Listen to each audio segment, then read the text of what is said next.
So have you ever seen someone glide past on their skates looking really smooth and effortless? And you're standing there and you're thinking, how are they making that look so easy? This could be one of the moves that they're doing, and it's called a bubble. Some call it lemons or scissors, exactly the same move depending on who you're asking. No matter the name, it helps everything feel more natural, and it's just a really fun move to do. All of my beginner students love a good bubble, and I'm here to break it down for you step by step. Hey guys, I'm Tracy. I'm from Suns Out Skates Out Roller Skating School, and I teach skaters of all ages how to build confidence and flow from day one on their roller skates. This video is part of a 5-part beginner-friendly mini-series. It's designed to help you go from just standing up to actually feeling good on your skates. Each video is short and sweet, around 5 minutes, so you can learn one skill at a time without feeling overwhelmed. If you missed part 1, it was all about skating forward and learning your first direct glide, so definitely go check that out. So let's get into some bubbles.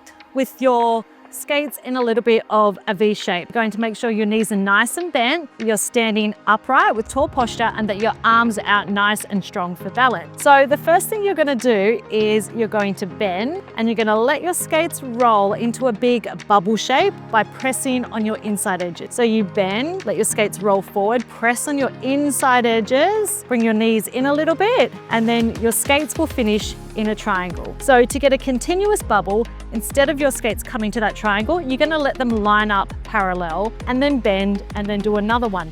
So you start on the spot by doing single bubbles, just one at a time, and then you'll start to connect them up. See how my skates come back together? I let them go parallel, and then I bend, let my knees come out, knees come in, my skates are on that inside edge. Bend, knees out, knees in.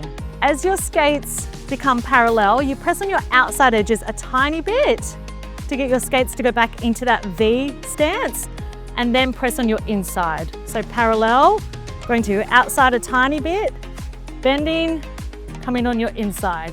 Don't overthink this too much, just think about pushing your knees out and then your knees in a little bit. You also don't want your knees to be touching. So when you go out into the bubble, you don't want your knees to touch. Also, if you're feeling like this is a little bit difficult, you could be making your bubbles too wide. I see this all the time with my students. When they're learning bubbles, they do a really big wide bubble, and then they wonder why they can't get their legs back in and they get stuck in this kind of stance, which pulls on your inner legs. So try and make your bubbles nice and small until you get comfortable. So not really wide, we're just doing little small bubbles.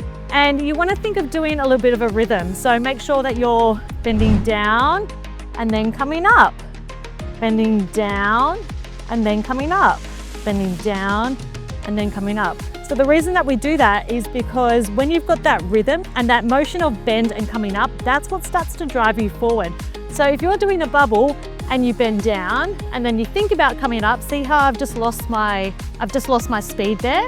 So you want to make sure that you're bending down, coming up, bending down, coming up. A common mistake that I see with bubbles all the time is that people are looking down at their skates, so their bubble looks like this. It's really hard not to want to know what's going on with your skates, but this throws your balance off, so it throws everything forward. When you're doing your bubble, instead of looking down, having your weight forward, you want to be standing nice and tall and looking in the direction that you're going. And that is a bubble.